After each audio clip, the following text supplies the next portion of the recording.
አርእስተ ዜና የኢትዮጵያ ምርት ገበያ ድርጅት 26ኛው ቅርንጫፉን በመቀለ መክፈቱ ለትግራይ አምራቾች ምርታቸው በቀጥታ ለገበያ ለማቅረብ የሚያግዝ መሆኑን ተገለጸ።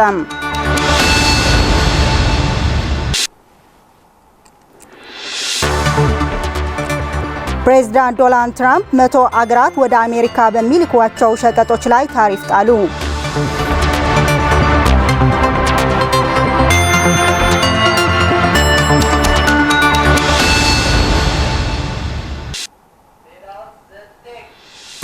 ሰላም ጤና ይስጥልኝ ተመልካቾቻችን፣ ከትግራይ ቴሌቪዥን የአማርኛ ቋንቋ ዜናዎቻችን ይዘን ቀርበናል። ከዜናዎቹ ጋር ማዕድ ኃይለም። የኢትዮጵያ ምርት ገበያ ድርጅት 26ኛው ቅርንጫፉን በመቀለ መክፈቱ ለትግራይ አምራቾች ምርታቸውን በቀጥታ ለገበያ ለማቅረብ የሚያግዝ መሆኑንና የተለያዩ አላስፈላጊ ወጪና ችግሮችን የሚፈታ ነው ተባለም። በአንጻሩም የትግራይ አምራቾች በነዳጅ ችግር ምክንያት ስራቸውን ማከናወን እንዳልቻሉም ተገልጿል። ብርቱካን ጌታዬ። የኢትዮጵያ ምርት ገበያ ድርጅት 26ኛ ቅርንጫፉን በመቀለ ከፍቷል። የትግራይ ግብርናና ተፈጥሮ ሀብት ቢሮ ከባለድርሻ አካላት ጋርና ከኢትዮጵያ ምርት ገበያ እሴቶች ጋር በመተባበር ከአምራቾች፣ ከነጋዴዎች፣ ከባለሀብቶችና ከሚመለከታቸው አካላት ጋር የግንዛቤ ማስጨበጫና ውይይት መድረክ አካሂዷል። በመድረኩ በጉዳዩ ላይ ጥናታዊ ጽሑፍ ያቀረቡት የኢትዮጵያ ምርት ገበያ ድርጅት መቀለ ቅርንጫፍ ስራ አስኪያጅ አቶ ክብሮም ጸጋይ ካሁን በፊት የነበሩ ቅርንጫፎች በጦርነቱ ምክንያት ወድመዋል ያሉ ሲሆን እዚህ መከፈቱ ለአምራቾች አላስፈላጊ ወጪና ሌሎች ችግሮች የሚፈታ ነውም ብለዋል። በተጨባጭ አሁን አምራች ስራው መምረት ነው። ሰው ከመረተ በኋላ መሸጥ አለበት። ለመሸጥም ገበያ ያስፈልጋል። ሰው ገበያ አጠገብህ ሲኖርና አጠገብህ ላይ ራቀ ሲኖር ይለያል። አሁን አብዛኛው እንዳልኩሽ ቀደም ብዬ የትግራይ አካባቢ በተለይ አሁን አምራች የሚባሉት ሸራሮ አካባቢ ጨምሮ ተንቤን አካባቢ በብዛት የሚመረቱ ምርቶች በርገሌ አካባቢ ጨምሮ ወደ አዲስ አበባ ይሄድ ነበር የሚሸጡ የኢትዮጵያ ምርት አገልግሎት ሲፈልጉ ወደዛ ይሄድ ነበር። አንዱ የገበያ አማራጭ ነው የኢትዮጵያ ምርት ገበያ። ግብይቱ ያሰፋዋል። ግብይቱ በሰፋ ቁጥር የተሻለ ዋጋ ያገኛሉ ማለት ነው። አማራጮች ሲኖር የመደራደር አቅም ይኖራል። እዚያ የአካባቢ አምራች የመደራደር አቅም ይጨምርለታል። በዋጋም በጥራትም በሁሉም ነገር የመደራደር አቅም ከዚህ በፊት አንድ ብቻ ግብይት ሲኖር ወይ ግብይት ሳይኖር የመደራደር አቅም ይዳከማል። የተሻለ ግብይት የተሻለ ዋጋና የተሻለ አገልግሎት ለማግኘት ይሄ ትልቅ አስተዋጽኦ ለብዬ አስባለሁ። ኢትዮጵያ ምርት ገበያ በመቀለ መከፈቱ የትግራይ ግብርናና ተፈጥሮ ሀብት ቢሮ ኃላፊ ዶክተር ኢያሱ አብርሃ በበኩላቸው ትግራይ ላይ የሚመረት ምርት በቀጥታ ወደ ውጭ ለመላክ የሚያግዝ እንደሆነ በመግለጽ የነዳጅ ችግር እንዳጋጠማቸውና ለዚህም መፍትሄ ለማምጣት ከፌዴራል መንግስት ጋር በመነጋገር ላይ እንደሆኑ አስረድተዋል። አንድ ትልቁ ነገር ዛሬ ያየነ ያለው ሲኤክስ በክልላችን እንደተከፈተ ይሄ ደግሞ ገበያ ተኮር የሆኑ ምርቶች በሚያይበት ጊዜ እዚህ አካባቢ ይፈታል ማለት ቀጥታ ወደ ቀደም ብሎ ወደ አዲስ አበባ ሄዶ ነው ወደ ጅቡቲ የሚሄደው። አሁን ግን ከዚህ ይታሸጋል። ቀጥታ ወደ ጥራቱ የጠበቀው ምርት ከሆነ ቀጥታ ወደ ውጭ የሚሄድበት መንገድ ለማመቻች ነው። እንደ ተግዳሮት እየተነሳ ያለው የነዳጅ ጉዳይ ነው። በተለይ ወጣቶቹን በርከት ብሎ በመስኖ ገብተዋል። መስኖ በማልማት ላይ ያሉ የነዳጅ እጥረት ገጥሟል። ፌደራል አሳውቀናል። አሁንም አጀንዳ እንደሚሆን አትጠራጠሩ። ስለዚህ አንዱ ትልቁ ነገር ኢነርጂን መሰረት ያደረገ ስለዚህ ይሄም ደግሞ አይዞ ለማለት ያክል ነው። መንግስት ይሄ ነገር ካወቀው ለመፍታት ዝግጁ እንደሆነና ወጣቶችም በመልማት ላይ ባለሀብትም ላይ ትራክተር ማልማት ፈልጓል። ትራክተር ቁሟል። ሞተሮች ቁሟል። ማዳበሪያ የሚያመላልሱት መኪናዎች ደግሞ ቁሟል። ስለዚህ ይሄም እንደ ፌደራል መንግስት አውቆታል። በአጭር ጊዜ እንደሚፈታው ደግሞ ባለሙሉ ተስፋ ነኝ። የትግራይ አርሶ አደር ምርትና ምርታማነትን ለመጨመር ትኩረት ሰጥቶ ለመስራት የማሽነሪ ግብአት ድጋፍ እንደሚያስፈልገውና ከፌደራል መንግስት የተወሰነ ድጋፍ ማግኘታቸውንና ይህም በዘላቂነት መፈታት እንዳለበት ዶክተር ኢያሱ አብርሃ ይናገራሉ። የዛሬ ግን ምርትና ምርታማነት የሞት ሽረት ነች። ስለዚህ የሞት ሽረት ስለሆነ ሁላችን ተሳትፈን የተሻለ ምርትና ምርታለን አንዱ። ስለዚህ 85 መጥቷል። የ85ቶቹ የምናበስርበት ይሆናል። የሚቀሩትን ቶሎ እንዲመጡ እየተባለ ነው ያለውና ስለዚህ የኮመርሻል ባንኩና የዴቨሎፕመንታል ባንክ ከተፈታም ምክንያት በሬ የለንም 1.9 ሚሊዮን ነበረ ወደ 256 ሺህ ነው ያለው። ትልቅ ችግር ነው ያለው። ይሄ ካልተፈታ ግብርናችን ይዘምናል ማለት አበደን ነው። ስለዚህ ግብርናው እንዲዘምን ደግሞ አንድ ትልቁ አይታችሁት ከሆነ ያነሱት ደግሞ ዛሬ ያቀረቡትን ከግብአት አኳያ አንዱ ትልቁ ነገር ማሽነሪ ጎድሎብናል። ምርታቸውን በቀጥታ ለመሸጥና ስራቸውን እንደሚያቃልልላቸውም የመድረኩ ተሳታፊዎች ተናግረዋል። በሁመራ ይኖር ይችላል በፊት ማለት ነው። አሁን ግን በመቀሌ ሲከፈት ለትራንስፖርት ኮስትም አለው፣ እዛ ሄደ ውጣ ውረድም አለው። ስለዚህ ገበሬዎች የሚያመርቱት ምርት ወደ ዓለም ገበያ መቅረብ ጥሩ አስተዋጽኦ አለው ማለት ነው። ስለዚህ በአሁን ሁኔታ አብዛኞቹ ገበሬዎቹ ይሁን ኢንቨስተሮች የሚያመርቱ ምርቶች አሉ። ስለዚህ ያ ምርት ወደ ገበያ ለማቅረብ በአቅራቢያቸው መቀሌ ስለተከፈተ በዚያ እንዲጠቀሙት ጥሩ ነው ማለት ነው። አስተዋጽኦ አለው ማለት ነው። በመድረኩም የተለያዩ ሀሳብ አስተያየትና ጥያቄ ተነስቶ ውይይት ተደርጎባቸዋል። አምራቾች ለተሳታፊዎች ምርታቸውን ለማሳያነት አቅርበዋል። የኤሌክትሪክ ምሰሶዎች መውደቅ በእሳትና በተለያዩ የኤሌክትሪክ አደጋዎች ምክንያት ከ8000 በላይ ወገኖች ጉዳት እንደደረሰባቸው አይደር ሪፈራል ሆስፒታል አስታወቀም። ሆስፒታሉ እንዳለው በእነዚህ አደጋዎች ምክንያት በርካታ ወገኖች የአካል ጉዳት እንደደረሰባቸውና ወደ ሆስፒታሉ ለከፍተኛ ሕክምና መምጣታቸውን ገልጿል። አሰፋ ካሳም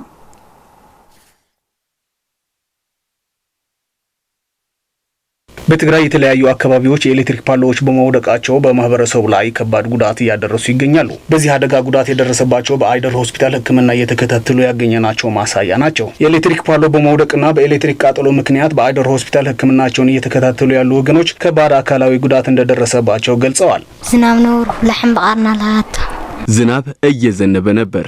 ላሜ በቀንዷ ስትነካው ኤሌክትሪኩ ያዛት። እኔም ላሚቷን ለማትረፍ ስል ነው ኤሌክትሪኩ የያዘኝ። ከዛ ምን እንደተፈጠረ አላውቅም። ሐዋዩ ለአለ ዘለኹ ወንድሜን እያስታመምኩ ነው ያለሁት። በየካቲት ወር ነው አደጋው የደረሰው። ከአክሱም ወደ መቀለ የሚጓዝ ባስ ላይ ነው የሚሰራው። ተሳፋሪዎች በሀገረ ሰላም ከተማ ወራጅ ሲሉት እቃ ለማውረድ ሲሰቀል ነው የኤሌክትሪክ ገመዱ የያዘው። ከመስከረም 2017 ዓ.ም ወደዚህ 8000 አካባቢ የሚሆኑ ወገኖች የኤሌክትሪክ አደጋ አጋጥሟቸው በአይደር ሆስፒታል የሕክምና አገልግሎት እንደተሰጣቸው በአይደር ሆስፒታል የቃጠሎ ክፍል አስተባባሪ ዶክተር አማኑኤል መሐሪ ገልጸዋል። ናሰ ሓደ ወርሒ ሌላ 12 ሰብ ያጋጥም እዩ። በአንድ ወር ቢያንስ ከ12 ሰው በላይ በአደጋው ይጠቃሉ። ወደ አይደር የሚመጡት በሪፈር ነው። በብዛት የሚመጡት ታካሚዎች በቃጠሎና በኤሌክትሪክ የተያዙ ናቸው። ከመስከረም 2017 ዓ.ም ወደዚህ 8000 አካባቢ ሰዎች በሆስፒታሉ ታክመዋል። ዶክተር አማኑኤል አክለውም ሁሉም ህብረተሰብ ከኤሌክትሪክ አደጋና ከእሳት አደጋ ጥንቃቄ ሊያደርግ ይገባል ሲሉ መልእክታቸውን አስተላልፈዋል። ቃጠሎስ ቀሊል መስሎ ሳይባለውና ቃጠሎ ቀላል የሚመስላቸው ሰዎች አሉ። ይህ አመለካከት ሊቀየር ይገባል። ሁሉም ማህበረሰብ ጥንቃቄ በማድረግ ራሱንና አካባቢውን ሊጠብቅ ይገባል።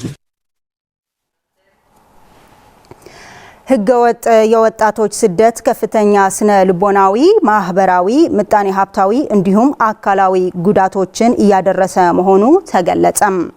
ይህ የተገለጸው ህገወጥ የወጣቶች ዝውውር እያስከተለ ያለው ሁለንተናዊ ቀውሶች ለመከላከል ራያ ዩኒቨርሲቲ ከትግራይ የወጣቶች ጉዳይ ቢሮ ጋር በመተባበር በትግራይ ደቡባዊ ዞን በመኾኒ ከተማ ከተለያዩ አካላት ጋር የመምከር መድረክ ባካሄደበት ወቅት ነው። በ2023 በፈረንጆች አቆጣጠር እንደ ሀገር 116423 የተሰደዱ ሲሆኑ ከነሱ መካከልም 32000 ስደተኞች ከትግራይ እንደሆኑ በመድረኩ ተገልጿል። የትግራይ ደቡባዊ ዞን አስተዳዳሪ አቶ ሀፍቱ ኪሮስ የወጣቶች ህገወጥ ስደትን ለመቀነስ ለማህበረሰቡ ግንዛቤ በማስጨበጥ ከተለያዩ ባለድርሻ አካላት ጋር በመነጋገርና በመተባበር ለወጣቶች የስራ ዕድል ለመፍጠር እንደሚሰሩም ገልጸዋል። ህገወጥ ደላሎችን ለመያዝ የጸጥታ አካላት ከማህበረሰቡ ጋር በመተባበር የህገወጥ የሰዎች ዝውውርን መቀነስ እንደሚቻል አቶ ሀፍቱ ኪሮስ አክለዋል።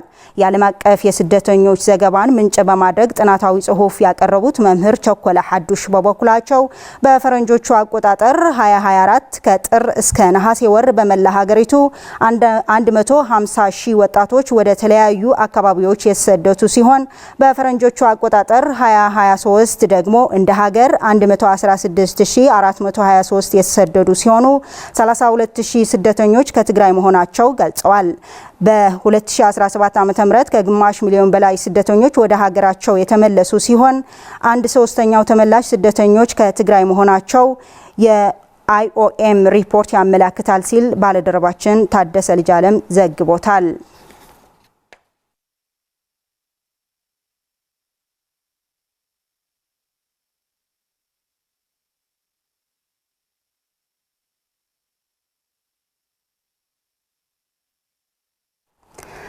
ትውልድን በቴክኖሎጂና በፈጠራ ለመገንባት መምህራንና በሙያው ላይ መስራትና እንዲሁም አስፈላጊ ድጋፍ ማድረግ እንደሚገባ ተገለጸ።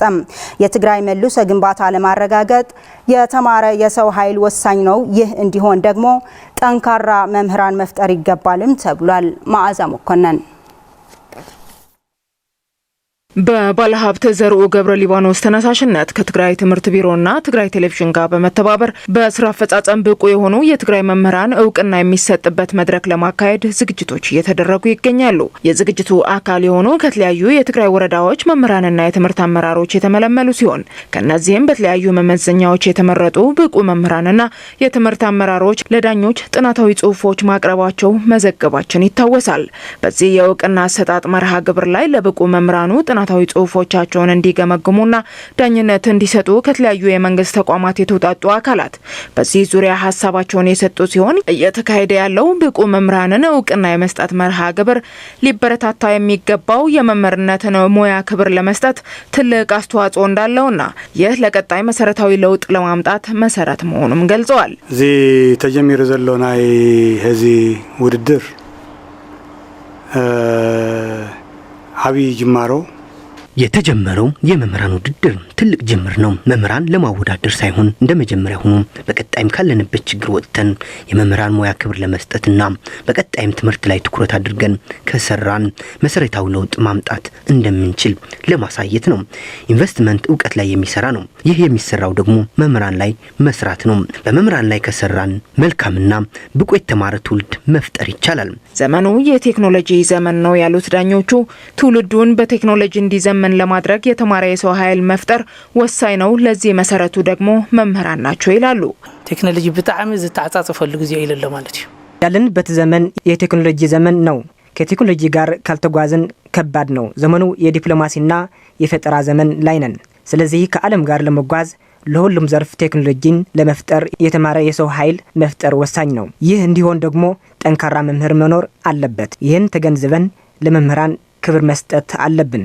ይህንን ካደረግን ውጤቱ በአጭር ጊዜ ማምጣት ይቻላል። ትውልድ እንዲገነባ በመምህራን ላይ ከፍተኛ ስራ መሰራት አለበት በማለት መምህራን ሙያቸውን ወደውና ክብረው እንዲይዙት አስፈላጊውን ድጋፍ ማድረግ ይገባልም ተብለዋል። መምህራን ኣብ ህንጸት ወለዶ ክሰርሑ ተኾይኖም መምህራን ትውልድ ማነጽ ላይ መስራት አለባቸው። እኛም ለመምህራኑ ትኩረት በመስጠት እውቅና መስጠት ይገባናል። የመምህራኑ ጥንካሬ ላይ ከተሰራ ትውልድ ማነጽ ላይ ከፍተኛ ውጤት ይገኛል። በነበረው ጦርነት የመምህራን የማስተማርና የተማሪዎች ደግሞ የመማር ፍላጎት ዝቅተኛ እየሆነ በመምጣቱ የትግራይ የትምህርት ስርዓት ወደ ላቀ ደረጃ ለማድረስ መምህራኖች ማበረታታት ግድ ይላል። የትግራይ መልሶ ግንባታ ለማረጋገጥ የተማረ የሰው ኃይል መፍጠር ወሳኝ ነው። ይህ እንዲሆን ደግሞ ጠንካራ መምህራንን መፍጠር ይገባል። ስለሆነም አሁን የተጀመሩ መምህራንን የማበረታታትና እውቅና የመስጠት ስራዎችን ቀጣይ መሆን እንዳለባቸውም ተገልጿል። ሕውየት ኣብ ትግራይ ክመጽእ ተኾይኑ የትግራይ መልሶ ግንባታ የሚረጋገጠው በትምህርት ብቻ ነው። ይህ እንዲሆን ጠንካራና ብቁ መምህር መፍጠር ይገባል። መምህራን ድጋፍ አግኝተው ሲጠናከሩ ተማሪው ሆነ ማህበረሰቡ ጠንካራ ይሆናል። እናም አሁን የተጀመረው መርሃ ግብር ለመምህራኖቻችን ትልቅ ተስፋ የሚሰጥ ነውና በጣም ደስ ብሎኛል። ትምህርት ለአንዲት ሀገር እድገት ወሳኝ ተራለው። ስለሆነም የመምህራንን ሙያ ማክበር ማለት የአንዲትን ሀገር ክብር መጠበቅ ማለት መሆኑንም መገንዘብ እንደሚገባም ተገልጿል።